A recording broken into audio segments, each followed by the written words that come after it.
In a quiet mountain town, a mother and 3 teenagers were brutally murdered. A child vanished without a trace, and a blood-soaked crime scene was left behind, along with countless unanswered questions. For over 40 years, the Keddie Cabin Murders have remained unsolved, not because they couldn't be, but because they were ignored. This is one of the most disturbing unsolved crimes in American history. A quadruple homicide that took place in a remote Californian resort cabin with multiple witnesses, glaring suspects, and physical evidence, yet nothing was done.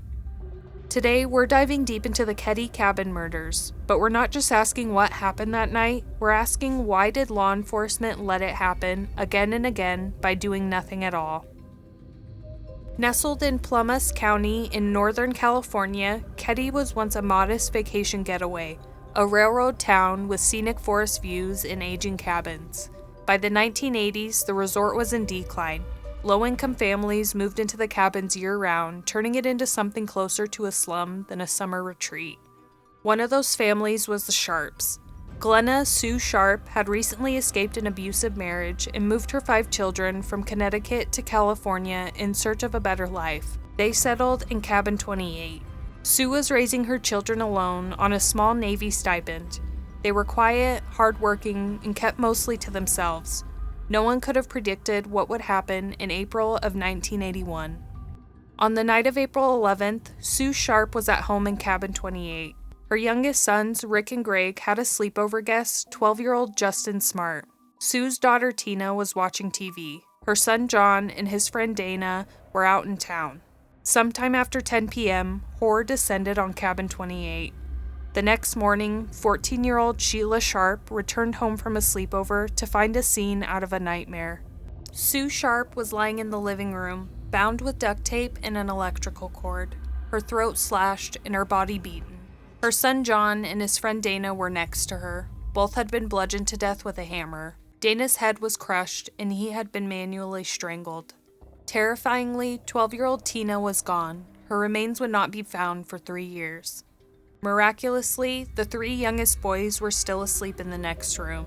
They survived, but the killers left a chilling message. We came, we killed, and we're not afraid of who hears it. From the very beginning, the investigation was a disaster. The Plumas County Sheriff's Office failed to seal off the crime scene. Neighbors, family, and even media were allowed to walk through Cabin 28. Key evidence was trampled, touched, and ultimately discarded. Blood spatters and footprint patterns were never analyzed properly. Multiple people reported hearing screams around 2 a.m., but those tips were never followed up. What was even more alarming was no autopsies were performed for days, and Tina's disappearance went unreported for hours, all because investigators failed to check the back bedroom. It didn't take long for 2 names to surface, Marty Smart and John Boogdy. Marty Smart was the father of Justin, the boy sleeping in the next room. He was an abusive man with a military background and mental instability.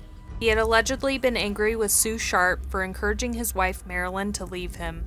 Marty's friend Bo was an ex-con and a known criminal, rumored to have ties to organized crime in Chicago. Both men gave conflicting statements to police. Marty claimed he and Bo were at the bar until 2 a.m., then returned home and went to bed, but his wife later contradicted that timeline. And Marty reportedly confessed to a therapist. He said, quote, "I killed her, but I didn't have to kill the kids." That confession never submitted as evidence. Even more bizarre, Marty moved to Reno immediately after the murders. He later died under mysterious circumstances in Oregon, and Bo also vanished and was never charged. The case went cold. For decades it gathered dust. It wasn't until 2013, over 30 years later, that new investigators reopened the files and started asking questions the original team had ignored. A hammer was recovered from a nearby pond, matching one described by Marty's wife as missing. DNA was pulled from old evidence and compared to known suspects. And then came the bombshell, a long-lost 911 tape from 1984, where an anonymous caller reported finding Tina's skull in Butte County. That tip had been ignored for 29 years. So why was this case ignored for so long? Why didn't authorities act on a confession, on physical evidence, or a clear motive and opportunity? Some believe it was small-town incompetence. Others say it was a cover-up, possibly to protect locals or even a known informant. Bo Boobdee was reportedly an FBI informant at one point. The truth is, we may never know, but the facts are chilling. A family was slaughtered in their own home. A 12-year-old girl was kidnapped, murdered, and discarded like garbage, and someone, somewhere, made sure this case would die in silence. The Keddie Cabin Murders weren't unsolvable. They were just inconvenient. Inconvenient to the people who should have pursued justice and didn't. Today, Cabin 28 is gone, demolished in 2004. But the mystery still haunts this mountain town, and the silence that followed may speak louder than the murders themselves. What do you think happened in Keddie? Was this a cover-up, incompetence, or something even darker? Drop your thoughts in the comments below. And don't forget to like, subscribe, and hit the bell for more real crime that should have never been forgotten. Until next time, stay aware and stay safe.